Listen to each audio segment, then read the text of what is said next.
Big weekend for ISMA and MSS, second race weekend of the season for them. This time it was out in Amherst, Ohio. It was a big weekend at Lorain Raceway Park. The Super Crown Nationals meant 3 races in 2 days, and the winner of the first race joins us here. His first win ever with ISMA. Of course, he did win some races with the wing on top with MSS. He started racing when he was 8 years old. He's now 31. AJ Lesiecki joins me from Bowling Green, Ohio. AJ, how are we doing today? I'm doing good. Currently building an axle for a 350, but pleasure to take time to talk to you. Yeah, I didn't meet you, but I saw you at the practice. Was this the same car we saw Cody Swanson in at Oswego a few weeks back? Yep, yeah, this is the same car that Cody ran.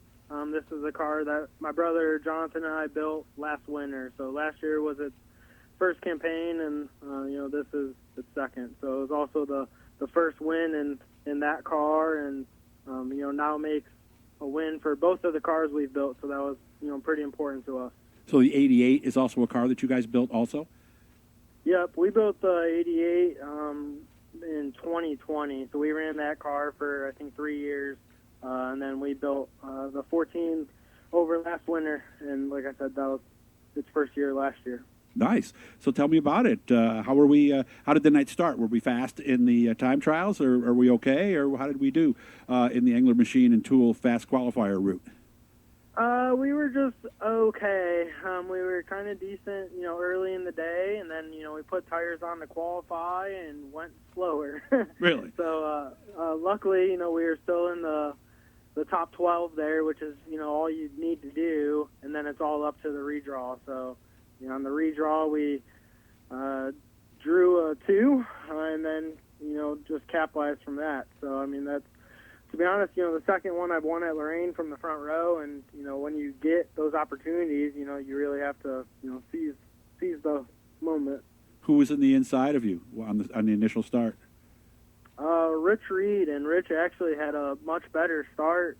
Yeah. I told him that about 5 laps in, I thought, here we go again. This is where I'm going to finish, because unfortunately I had the same thing happen to me at a MSS show with J.J. Hennis. He got the jump, and that was all she wrote. But luckily we caught some lap traffic, and I was able to capitalize, get by Rich, and then hold on for the win. How late was in the race was it when you got by Rich, and how'd you do it? It was a little bit before halfway. Actually, it was my team car that really helped out. Really? We had Brad Wyatt in the 88, and it was his first time in a Super in a long time. And we had a little bit of motor issues, so he wasn't fully up to speed. And Rich caught him, and really struggled to get around, and allowed me to catch back up, and I was able to get by both of them, and then kind of run for my life there. Did you sweep them on the outside? Did you get underneath? How did you get by both of them at once? So Rich tried to roll the outside and left the door open, and I stuck it down on the inside and was able to get by Rich and Brad, I think, in the same corner. Okay. Was this a classic case of it was better to be in second in that moment than first? In that moment, yeah. So this is, one of my first times really running up front with ISMA, and ISMA doesn't use the move over flag. So I'm used to the MSS, MSA, where we use the move over flag. So basically, as the leader, everyone kind of got out of your way. So yeah. This was different. Obviously worked out in my favor, and I think it probably put on a little better show for the fans too. Yeah, because there's arguments on both sides, because whether you're dirt or asphalt, on the passing flag. But still, like what you knew, and you were sitting there in second. So what's the disadvantage of a passing flag? Like if you're in second, obviously we don't want that, right? Yeah, I mean, the only real disadvantage to the passing flag is you won't get what you had this weekend. If they would have had the move over flag, Brad would have saw it, moved out of the way, and Rich would have kept on going and probably won the race, and I would have finished second. So it would have definitely taken some passing and excitement out of it. Okay. Which, as I said, for me in second was good, but I'm sure Rich probably isn't a big fan of the no move over flag right now. Yeah, it's true. If you would have asked him after the race, I'm sure the answer might have been a little different. And I would imagine, was it pretty green all the way through? Because when you're turning 12-second laps, I would imagine traffic is going to be a factor. Yeah, so Friday night was actually green, white, checkered, which is, Okay. I'd say pretty uncommon. And then also, as pointed out in the driver's meeting the next day, that everyone that started finished the race, which is also pretty uncommon, but I think it just showed that, we only had 14 cars, but they were 14 really good cars. So it just shows the caliber of everybody that's out there. So how did the next two nights go? I don't, or next two races. I know on Saturday we had 9th and 9th. Unfortunately, not as well. We just missed the setup pretty big time. I think now we kind of know where we went wrong. Put that in the notebook for next year, but yeah, I was in the top 12 Saturday. I think I drew a 9 for the first feature, and that's about where I ran. I think I got passed by one guy, and one guy dropped out, and that's where we ended. And then, they had the invert for the second feature, which put me third, and I thought I was in, really good shape. I thought we made the right adjustments for the car, and from the second the green dropped, I realized that was not the case. We actually had a yellow like 8 laps in, and I came in, and I, asked Jonathan if something broke because it was so, loose in an evil way. But we just missed. That's all there is to it. Sometimes you'll have that.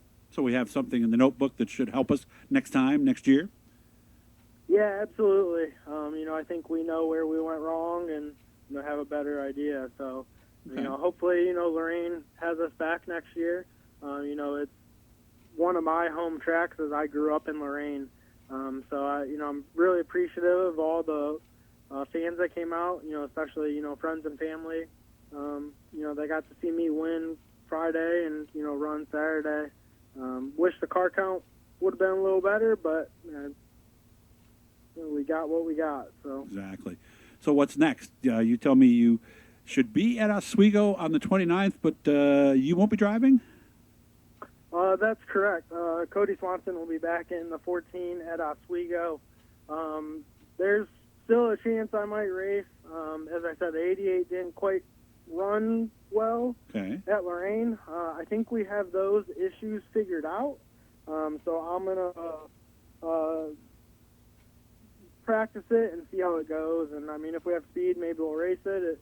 If not, maybe we'll put it away. But the plan is for me to race that car at Berlin when Cody's in the 14. So, I definitely want to make sure when we unload at Berlin, we're, ready to go and firing on all cylinders. Okay. Oswego, like we said, that's Saturday, June 29th. Berlin up in Michigan, that's the 12th and 13th. They got a 40-lapper and a 60-lapper on the name day, and they also have a rain date set up on the Sunday. I was talking, I think it was Mike McVetta said, boy, the thing with Berlin is, boy, you better manage your tires.